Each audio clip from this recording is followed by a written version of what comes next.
past Neptune, the map runs out. Not the solar system, the map. For most of the last century, the story ended right there with one holdout. Pluto, found in 1930, alone in the dark, the last thing before nothing. That story died in 1992, when 2 astronomers in Hawaii found a second world out there, then a third, then thousands. What sits past Neptune was never an empty shelf with one book. It is a library nobody had opened. One of those worlds is called Quaoar. It is a rock the size of a small state, and it carries a ring, sitting exactly where every textbook says a ring cannot survive. It should have collapsed into a moon billions of years ago. It did not, and nobody knows why. By the end, you will know what sits out there past Neptune, why 8 of these 9 worlds travel in pairs, and why the 9th one breaks the pattern completely. And there is one thing about that 9th world that almost nobody mentions. It is not its distance, and it is not its size. Hold on to that. It only lands once you have seen the other 8. So let's walk out through the Quaoar belt, one world at a time. Every step is a real place, measured or photographed, and every step breaks a rule you probably believe. Start with the dwarf planet you already know, Pluto. The dwarf planet you grew up calling a planet is 1,188 kilometers in radius, 1,477 miles across, about the distance from New York to Denver, and it sits roughly 39 times farther from the sun than we do. Sunlight takes 5.5 hours to get there. For 85 years, it was a dot. Then on July 14, 2015, new horizons went past it and sent back pictures. What came down the line was not a dead gray ball. There was a heart-shaped plain of frozen nitrogen, and the ice in it was moving, slowly in cells 10 to 40 kilometers wide, the way soup moves on a stove. Think about that. Dead worlds don't repave themselves. Something down there is still warm enough to push ice around, 4 billion years after this place was supposed to freeze solid. And Pluto has company. Charon is Pluto's partner, and the word partner is doing real work. Our moon is 27% of Earth's diameter. Charon is 51% of Pluto's. That is not a satellite. That is a second world, locked face to face with the first. And here it stops being an ordinary pair. 2 bodies orbit a shared center of mass. For Earth and the Moon, that point sits deep inside Earth. For Pluto and Charon, it sits 940 kilometers above Pluto's surface, out in empty space. They don't circle each other. They both circle a point that isn't there. Charon also wears a rust-red cap at its north pole, and Will Grundy's team worked out why. Pluto's thin atmosphere is leaking. Some of that gas freezes onto Charon's winter pole, and sunlight cooks it darker. Pluto is breathing on its partner, and you can see the stain. And keep one question open while we walk, because it matters at the end. Why does almost everything out here come in twos? 1 pair down, 8 to go. Next is the smallest thing on the list, and the only one we have seen up close. On New Year's Day 2019, the same spacecraft flew past something much smaller and much stranger, 4 billion miles from the sun. Drive that distance at 70 miles an hour without stopping, and you arrive in 6,700 years. Its name is Arrokoth, and it is 36 kilometers long, 2 Manhattans end to end. It is 2 lobes joined at a seam, and the question was how hard they hit. The answer came from the shape of that seam, no faster than 4 meters per second, 9 miles an hour, slower than you run for a bus. Planets are not supposed to be built this gently. The picture most of us carry is violence. Rocks slamming together, magma, catastrophe. Arrokoth says the first bodies came together at walking pace, touched, and stayed. Its escape velocity is under 5 meters per second. Push off hard from that surface and you never come back down. And nothing has come to knock it apart. There are no moons around it larger than a school bus for 8,000 kilometers in any direction, which is roughly New York to Rome. Empty, in every direction, for 4.5 billion years. That is why this rock matters more than its size suggests. Everything else out here has been reshaped. Arrokoth is the one page of the original manuscript nobody has written over, and it says the beginning was quiet. Remember that when we get to the ring that shouldn't exist, because that one has been quiet too, in a way nobody can explain. So the early solar system was gentle. Case closed.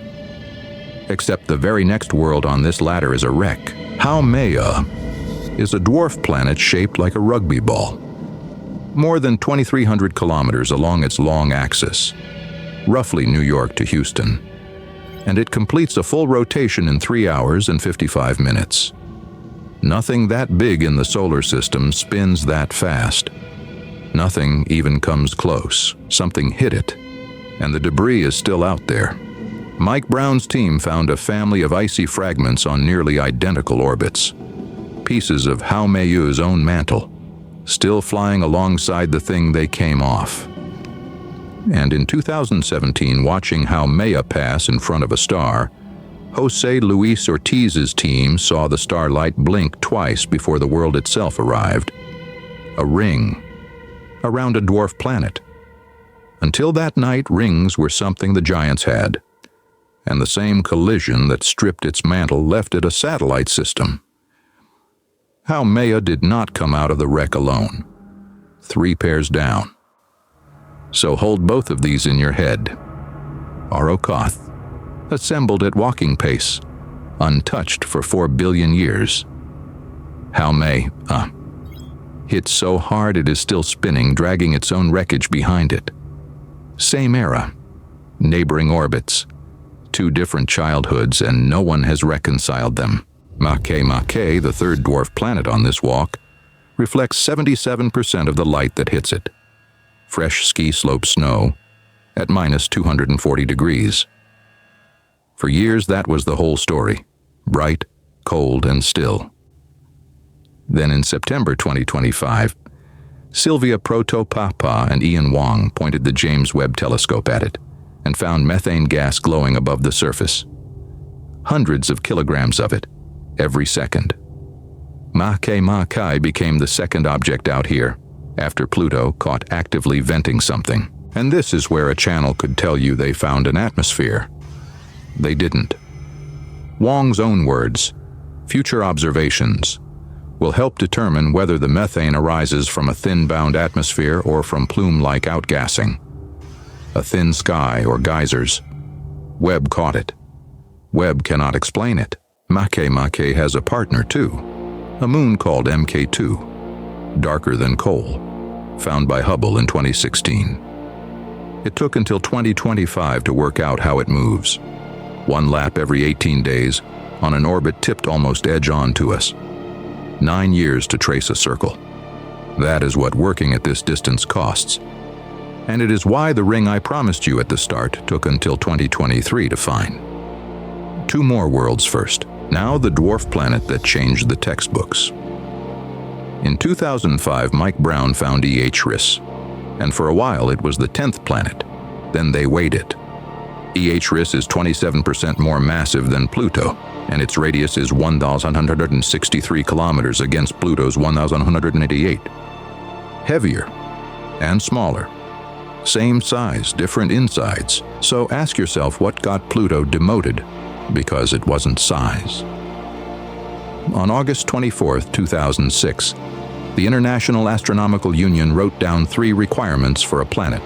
The third, it has cleared the neighborhood around its orbit.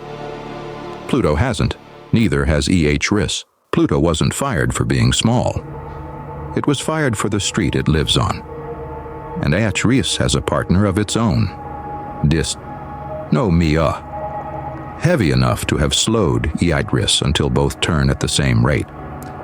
A moon that stopped a world. Back to the ring. Quaoar is 543 kilometers in radius, and its ring sits 4,057 kilometers out, 7.5 times the body's own radius. Saturn holds its rings 3 times closer relative to its size. And Quaoar already has a moon out there, Quaoar. So the ring is not standing in for a missing partner. There's a line around every world called the Roche limit. Inside it, tides tear a moon apart and you get a ring. Outside it, loose material clumps together and you get a moon. Every dense ring we had ever seen sat inside that line. Both of Quaoar's rings sit outside it, and we only know because of how you see something this small. You cannot photograph it. You wait for it to pass in front of a star and watch the starlight. Bruno Morgadu's team recorded the blink in 2023. That same year, a second ring turned up in the data. Neither should exist. Either the rule is wrong, or the ring is. And the ring has been there for a very long time. That is the thing I promised you at the start. A ring sitting exactly where a moon should be, refusing to become one. The best explanation anyone has is a resonance that keeps the particles from sticking. That is a hypothesis. The blink in the starlight is not. Gonggong turns once every 44.8 hours, nearly 2 Earth days for a single sunrise. Out here, that is unusual. Small worlds spin fast because nothing slows them down. Something probably slowed this one down, and the likeliest suspect is Xiangyu, Gonggong's moon. And we don't agree on how big it is. Measured by its heat, Gonggong comes out around 1,535 kilometers across. Measured by the pull on its own moon, closer to 1/230, a gap the width of a state. And nobody has closed the argument. Count what we have. Pluto and Charon, Arrokoth, fused to itself. Haumea with 2 moons and a ring. Makemake and Mk2. Eris and Disnomea, Quaoar and Quaoar, Gonggong and Xiangyu. Arrokoth has Vanth, Saleh Shah has Aktia. Out here, being alone is the exception. And every one of those partnerships had to survive 4 billion years to still be there tonight. 8 worlds on this ladder, and 8 of them found somebody to hold on to. And then there is Sedna, the last name on the list, with nothing beside her at all. No moon, no partner, no family. Sedna is not even officially a dwarf planet yet, and her closest approach to the Sun is 76 astronomical units, about twice Pluto's distance. And from there it runs out to roughly 1,000. One lap takes something like 11,400 years. The last time Sedna was this close, people were inventing farming. The next time, whoever is here will have waited 10,000 years. And that orbit is the problem. Nothing we know of could have put it there. 76 is too far out for Neptune to have flung her there, and too close in for a passing star to have caught her. The team that found her listed 3 possibilities in the discovery paper. An undiscovered planet, a star that came too close, or the crowded cluster the Sun was born in. 22 years later, all 3 are still on the table. You have heard of one of those. Planet 9. In 2016, Konstantin Butygin and Mike Brown showed that the distant orbits cluster in a way that has only a probability of 0.07% to be due to chance. 4 years later, a 2021 survey of a different set of objects concluded that it provides no evidence for angular clustering. Same sky. 2 honest answers. We don't know. And here is what makes the end of this catalog interesting rather than sad. The belt is supposed to thin out near 50 astronomical units.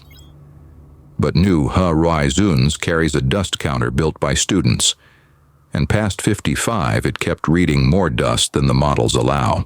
Then the Subaru telescope, hunting for the spacecraft's next target, turned up an overabundance of objects beyond 70 astronomical units. 2 instruments, same direction. The catalogue stops at Sednuh. The evidence does not. No one has ever seen the edge of the solar system. Not once. Not anyone. We have seen the edge of what our telescopes can reach, and we have been calling it the same thing. That may not last. In its first 6 weeks of survey work this year, the Rubin Observatory picked up more than 11,000 new small bodies, including around 380 past Neptune. What used to take decades, Rubin will find in months. And new Horizons is still flying. It crosses out of the Kuiper belt around 2028, still counting dust the whole way. Past Neptune, the map runs out. That was true in 1930, and it was true in 1992, and it is true tonight. But the map is not the territory, and it never was. 9 worlds, 8 of them in pairs, 1 of them alone on an orbit nobody can explain. And past her, the dust is still. That's as far as this one goes, but the edge always moves. This is a Philo. Subscribe, drop a like if it earned it, and your next one's on screen now. I'll meet you a little further out.